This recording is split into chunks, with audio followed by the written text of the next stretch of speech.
Salam Bapak Ibu dan saudara-saudariku yang saya kasih dan Tuhan Yesus. Kita akan belajar firman Tuhan. Sebelum kita belajar firman Tuhan, mari kita berdoa. Bapa, terima kasih buat kesempatan yang Tuhan berikan kepada kami. Kami akan belajar firman-Mu, mohon Roh Kudus berikan pengertian akan firman Tuhan yang kami pelajari pada saat ini. Di dalam nama Tuhan Yesus kami berdoa, amin. Kita akan belajar firman Tuhan diambil dari kitab Injil Lukas pasal 13 ayat 10 sampai ayat 14. Injil Lukas pasal yang ke-13 kita akan baca ayat yang ke-10 sampai ayat yang ke-14. Begini bunyi firman Tuhan. Pada suatu kali Yesus sedang mengajar di dalam salah satu rumah ibadat pada hari Sabat. Di situ ada seorang perempuan yang telah 18 tahun dirasuk roh, sehingga ia sakit sampai bungkuk punggungnya dan tidak dapat berdiri lagi dengan tegak. Ketika Yesus melihat perempuan itu, ia memanggil dia dan berkata kepadanya, "Hai ibu, penyakitmu telah sembuh." Ayat yang ke-13, lalu ia meletakkan tangannya atas perempuan itu, dan seketika itu juga berdirilah perempuan itu dan memuliakan Allah. 14. Tetapi kepala rumah ibadat gusar karena Yesus menyembuhkan orang pada hari Sabat. Lalu ia berkata kepada orang banyak, "Ada 6 hari untuk bekerja. Karena itu datanglah pada salah satu hari itu untuk disembuhkan, dan jangan pada hari Sabat." Kita melihat dalam nas yang kita baca ini, ada peristiwa-peristiwa yang terjadi di sekitar kehidupan Yesus pada zaman itu. Dan responnya bermacam-macam ketika orang melihat kehidupan di sekitar Yesusnya. Dalam nas yang kita baca ini kita akan belajar beberapa sikap dari pribadi-pribadi yang ada dalam nas yang kita baca, supaya kita bisa menyikapi kehidupan ini dengan benar ya. Yang pertama kita melihat Yesus. Ayat 12, ketika Yesus melihat perempuan itu, ia memanggil dia dan berkata kepadanya, "Hai ibu, penyakitmu telah sembuh." Yang pertama dari Yesus kita belajar, dia menyikapi kehidupan di sekitarnya. Dia menaruh sikap peduli. Atau dengan kata lain, Yesus berempati kepada orang yang ada di sekitarnya. Ketika Yesus di dalam perjalanan pelayanan di sebuah rumah ibadah, dia melihat ada seorang perempuan yang sudah lama, dijelaskan dalam nas yang kita baca ini, dia sudah lama, dia mengalami 18 tahun dirasuk roh jahat sehingga dia bungkuk. Bagaimana respon Yesus dia melihat orang yang sudah sekian lama dirasuk roh jahat ya. Dalam nas yang kita baca ini kita lihat Yesus merespon dengan positif. Dia menaruh bersikap peduli dan dia menolong seorang ibu yang sudah 18 tahun lamanya mengalami ikatan roh jahat sehingga dia sakit bungkuk. Nah, mari Bapak Ibu Saudaraku yang saya kasih dalam Tuhan Yesus ya, kita belajar memiliki sikap seperti Yesus ya. Di sekitar kita ada banyak orang-orang yang sedang bergumul, orang yang mengalami kesulitan. Mari kita belajar menaruh peduli kepada mereka. Sebagai orang percaya, mari kita belajar juga menaruh peduli terhadap lingkungan kita, peduli terhadap sesama kita ya.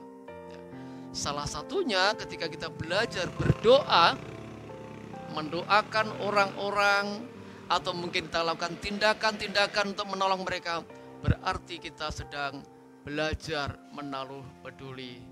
Mari Bapak Ibu Saudaraku, yang pertama teladan Yesus bagi kehidupan kita adalah belajar menaruh peduli kepada orang-orang di sekitar kita yang kita perlu mengambil bagian dalam kehidupan mereka. Yang kedua, kita akan belajar dari seorang perempuan yang sudah lama sakit. Bagaimana sikapnya? Ayat yang ke-11 berkata kepada kita, di situ ada seorang perempuan yang telah 18 tahun dirasuk roh, sehingga ia sakit sampai bungkuk punggungnya dan tidak dapat berdiri lagi dengan tegak. Ayat 10, pada suatu kali Yesus sedang mengajar dalam salah satu rumah ibadat pada hari Sabat. Yang kedua, kita belajar dari perempuan ini. Perempuan ini punya sikap menaruh hidup kepada kebenaran. Wanita ini sudah sekian lama mengalami sakit penyakit ya, yang tidak sadari bahwa dia sebetulnya sedang di dalam gangguan roh jahat sedang membuat dia sakit. Kita lihat bagaimana ketika wanita ini mengalami sakit, dia tidak melupakan untuk membangun sebuah relasi dengan Tuhan maupun relasi dengan sesama dalam sebuah persekutuan di rumah ibadat. Berarti apa, Bapak Ibu Saudaraku? Kita lihat di sini perempuan ini sekalipun ada persoalan dalam hidupnya, dia punya sikap kehidupan menaruh kepada kebenaran. Masalah boleh ada dalam kehidupan kita, tetapi ketika kita berhadapan dengan masalah, mari kita belajar tetap mengutamakan Tuhan, hidup di dalam firman, hidup di dalam kebenaran. Wanita ini mengajarkan kepada kita supaya kita tidak menjadi lemah. Dan akhirnya kalau kita lihat dalam nas yang kita baca ini, ketika dia hidup di dalam kebenaran, tidak melupakan Tuhan, tidak melupakan ibadahnya dengan Tuhan, Tuhan memberikan belas kasihan sehingga wanita ini mengalami kesembuhan yang datang dari Tuhan. Jadi yang kedua dari perempuan ini, mari kita terus hidup di dalam kebenaran. Ketika kita belajar dari kepala rumah ibadat bagaimana menyikapi kehidupan ini. Lihat ayat 14, di sana dikatakan, tetapi kepala rumah ibadat gusar karena Yesus menyembuhkan orang pada hari Sabat. Lalu ia berkata kepada orang banyak, ada 6 hari untuk bekerja. Karena itu datanglah pada salah satu hari itu untuk disembuhkan dan jangan pada hari Sabat. Yang ketiga, kita lihat bagaimana kepala rumah ibadat ini menyikapi kehidupan di sekitarnya. Dia menaruh sikap sakit hati. Ya, dia respon kondisi di sekitarnya gusar, sakit hati, kemarahan. Kenapa? Karena hidupnya terikat pada tradisi-tradisi pada masa itu ya. Bapak Ibu, hukum Taurat datang dari Tuhan, diajarkan Tuhan, tapi pada masa itu sudah ditafsirkan bermacam-macam sehingga akhirnya tradisi pun akhirnya masuk di dalam kehidupan orang-orang pada zaman Yesus. Nah, kepala rumah ibadat ini sudah terikat pada tradisi-tradisi manusia, sehingga ketika Yesus membuat sebuah mujizat menolong orang di hari Sabat ditentang. Dijelaskan dalam ayat 14, ia gusar, sakit hati. Kenapa dia sakit hati ya? Ya salah satunya dia merasa kehormatannya terganggu, harga dirinya merasa direndahkan, sehingga akhirnya dia punya sikap gusar, sakit hati, tidak senang. Mari Bapak Ibu Saudara kita belajar dari kepala rumah ibadat ini. Jangan sampai kita menyimpan sakit hati dalam kehidupan kita. Ketika orang sukses, ketika orang berhasil dalam hidupnya, mari kita berpikir positif. Justru menjadi dorongan buat kita untuk kita memaju diri. Jangan kita menanam sikap-sikap, wah jangan-jangan ini lakukan ini, jangan-jangan dia tidak benar. Kalau kita terus menanamkan sikap seperti itu tidak membangun kehidupan kita.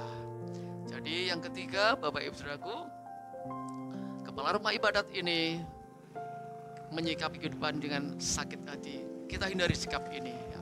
Hari ini kita sudah belajar dari 3 oknum, 3 pribadi, bagaimana menyikapi kehidupan. Yang pertama, Yesus, dia menaruh peduli. Mari kita belajar taruh peduli pada sesama saudara kita. Yang kedua, dari perempuan ini kita belajar dia tetap hidup dalam kebenaran sekalipun persoalan hidup terjadi dalam hidupnya, dan Tuhan memberikan belas kasihan pada perempuan ini. Dan yang ketiga, kepala rumah ibadat menaruh sikap sakit hati. Kita hindari sikap ini. Kiranya Tuhan memberkati kita sikapi dengan benar kehidupan ini, sehingga hidup kita menjadi alat kemuliaan nama Tuhan, dan Tuhan memberkati kehidupan kita. Amin. Mari kita berdoa. Bapa, terima kasih buat firman-Mu. Tanamkan firman Tuhan dalam kehidupan kami. Dalam menjalani kehidupan ini, biarlah kami belajar punya sikap-sikap hidup yang benar, sehingga kehidupan kami jadi berkat bagi orang lain, jadi alat kemuliaan bagi nama Tuhan. Dan kami pun akan menikmati berkat-berkat atas sikap hidup yang kami bangun. Terpuji buat namamu, di dalam nama Yesus kami bersyukur dan berdoa. Amin. Tuhan memberkati kita. Amin.